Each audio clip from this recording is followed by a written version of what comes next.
Hey guys, welcome to the Fireball Mullet channel. Today, hey, you may have picked up that I had an issue on the last cruise. My fuel pump fuse went out on the Racetronix Hotwire kit. So I went back there and I jiggled some things around during the cruise, and then the fuse stopped popping. So I assumed it was around the relay, which is around the back of the car. So we're gonna get the car up, which we already have, and we're gonna start to take a look and see if we see anything funny, any kind of wire chafing or anything like that, and we'll go ahead and take a look at that and see if we can troubleshoot it. I'll also go over some of the Racetronix harness basics as well, and how I triggered that relay and how it's hooked up.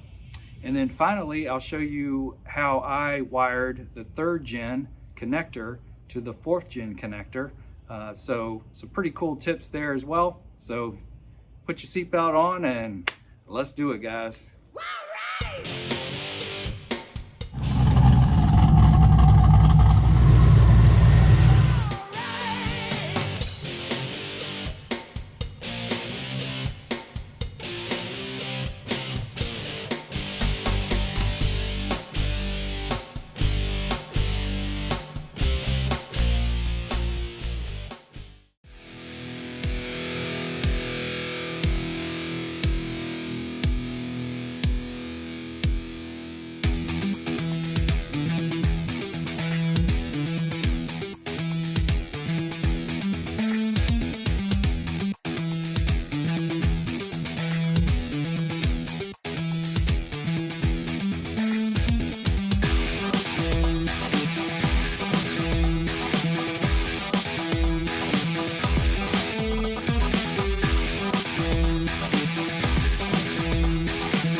All right, guys, take you in here and kind of show you what I'm dealing with. There is a fuse, part of the Racetronix kit. This fuse right here, and you can see here I've got one in there temporarily because I ran out of the mini ones.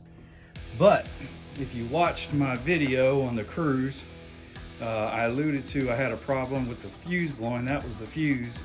That fuse is for the Racetronix Hotwire kit, and basically that's the one that fires off the relay for the fuel pump.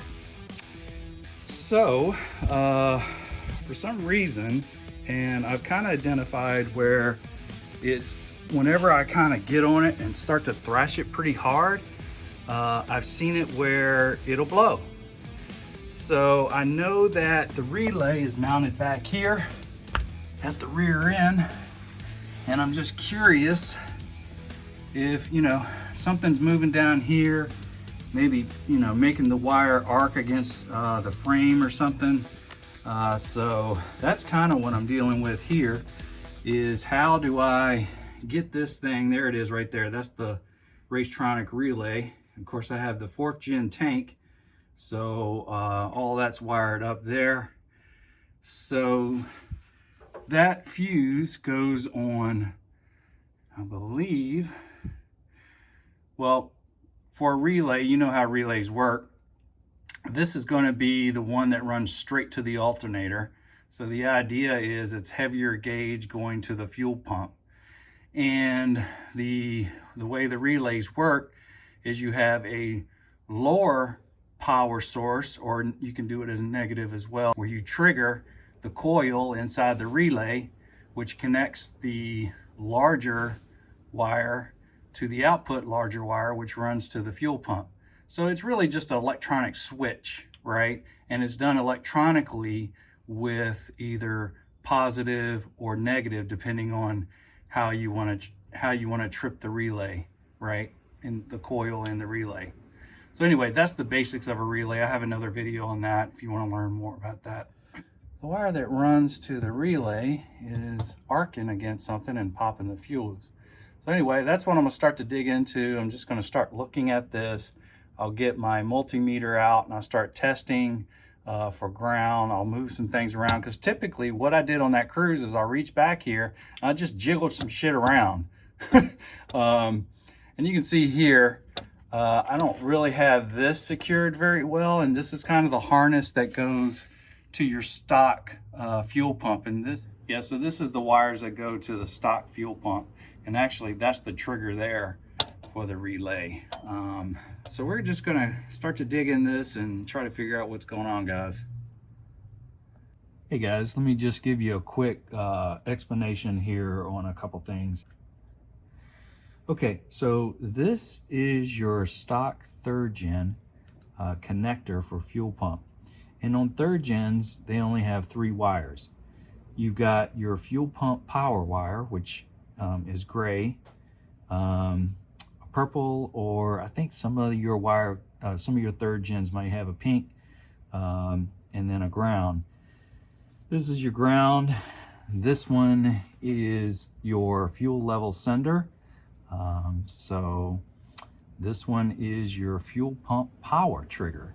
Now on LS swaps, what I did is where your computer or your wiring harness that you bought has an output for a fuel wire, that's one of the outputs for your harness, I typically just run that on the same circuit. So that's what you can do there.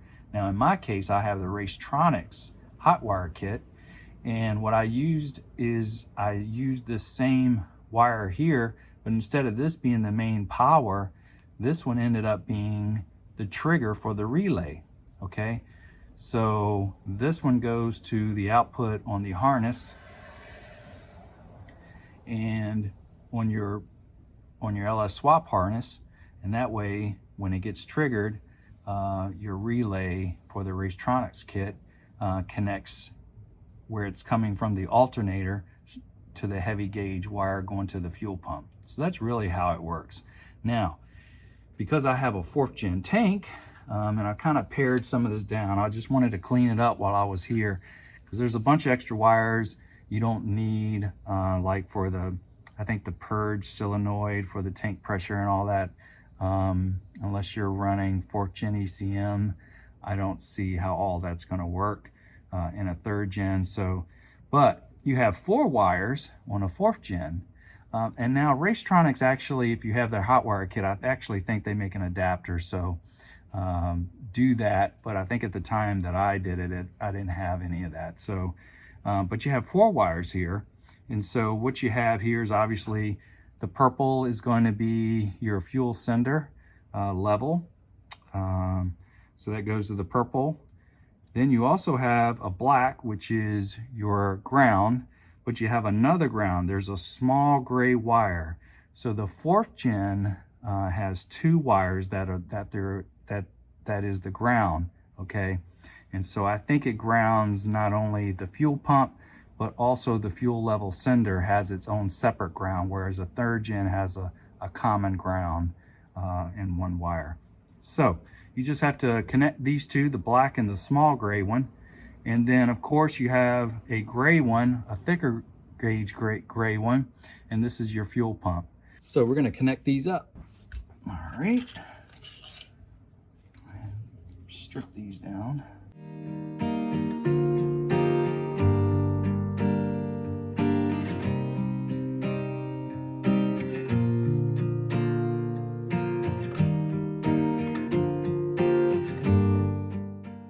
All right guys, so I've got all these stripped down. Give it a little twisty. All the wires grouped together. And in this method, I also will use wire crimpers and the connectors, little plastic connectors too. They work pretty well. In this case, I'm just gonna solder them.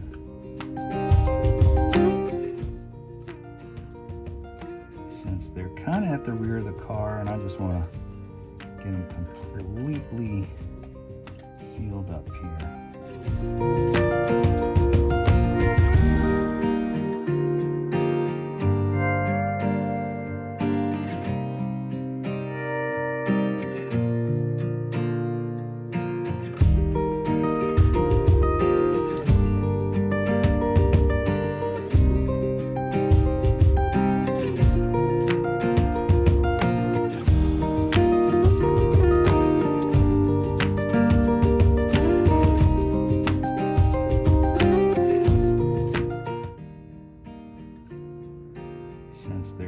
at the rear of the car, and I just want to get them completely sealed up here.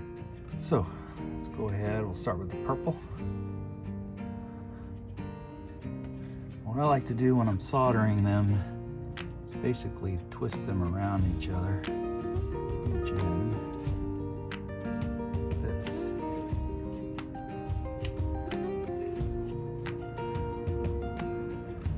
Sorry, I'm shaking. I don't think I have enough coffee.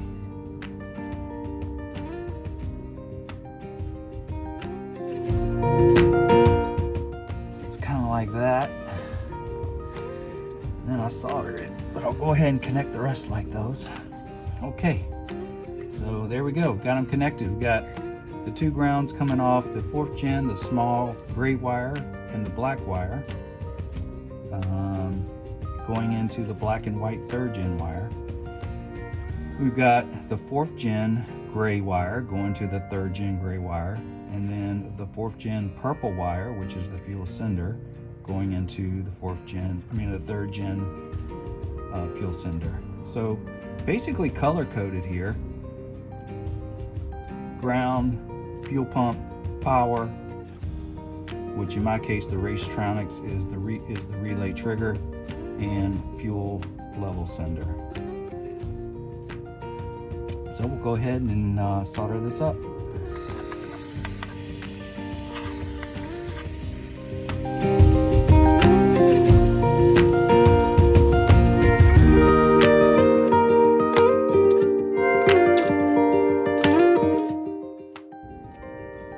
Okay, there we go. All soldered up, and put some heat shrink on it, and we should be good to go with the 3rd gen connector. That's the one under the hump, to the 4th gen connector.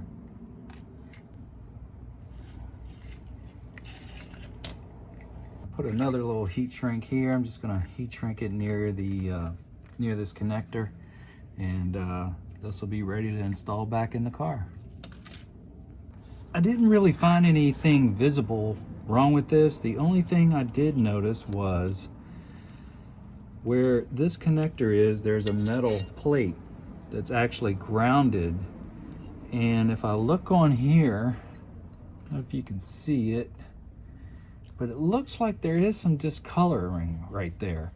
Almost like, hey, maybe with some wiring grounding out, because this is against the frame here. So pretty bad design here. I'm gonna put this back on there just because it keeps the wires off from the frame, but I don't know how it kind of protects everything. I guess shields it. Kind of goes like that. But I think what I'm gonna do, I may put something rubber or something on the edge here where it snaps on. Or I may just run it like this and just, but the only problem is when you screw it down, it's gonna clamp the wires too. So this provides a little bit of a, you can see there, cavity, so the wires aren't against the frame. So we'll figure that out next. All right, went ahead and took my rivet and put a rivet back through this like it was stock. And then from there, we'll go ahead and screw it back on there. Then I ended up using one of these big heat shrink to basically shield it a little bit in case one of the wires here got nicked or something and went against the metal. So I think that's gonna do it.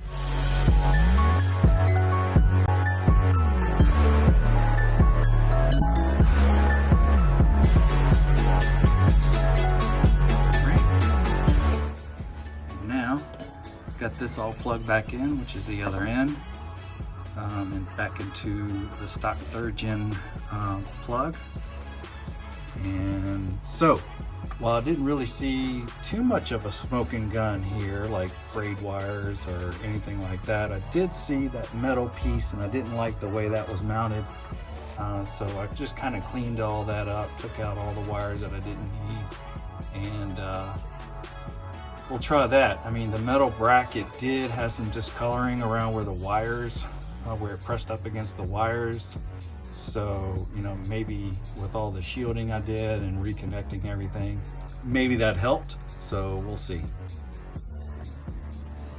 All right, so we went ahead and cleaned up everything, got it all straight, and that's what it ended up looking like. Now everything's nice and secure. These things were kind of moving around a little bit, so I feel pretty good about that. It was normally under hard acceleration, so something was moving here. Maybe it was the relay, because that was kind of loose too, and so maybe that was moving and doing something funky with the coil inside of it. So I feel pretty good about everything. Everything really checked out nice, at least back here. If it happens again, I'll probably have to go under the hood and just see if there's something between here and under the hood. So you never know. It's taken a lot of turns and going through the cross member for the transmission, and like there's all kinds of weird places it's coming up through. You know, that'll be kind of a follow-up. But I feel like this may have been it, because like I said, whenever I had the issue, I would just come reach under the car and move some shit around and then it would stop blowing the fuse. So hopefully get some confidence in this over a period of time. All right, well, that's today's video. I hope you guys liked it, picked up a few tricks here. Hopefully we have this thing worked out. I'm definitely gonna, when I get the car back down, I'm gonna start just hammering it, hit the skinny pedal, see if I can do it for Dale or Donna, and see if I can reproduce what was going on with this car. And because typically when I got down on it and the rear started doing something, that's when I would blow a fuse. So I couldn't reproduce it here with testing and that sort of thing with the multimeter. So we'll just go ahead and start hammering it, see if we fix the problem, and I'll start to build some confidence with that. So as always, like, comment, share this video to some of the groups that you're on, and also do me a favor and subscribe. I know you got a lot of guys that are watching the video. It would definitely help the channel out if you could just hit that subscribe button, and that way you know when new videos are dropped. And my next video I'm actually working on as well. We're going to be just walking through all the mods that I've done to the car so far. So pretty excited what's on the car and then what's left to do on the car. So make sure you subscribe so you can kind of see when that video drops. Anyway, hope you guys have a great day, and we'll catch you on the next video.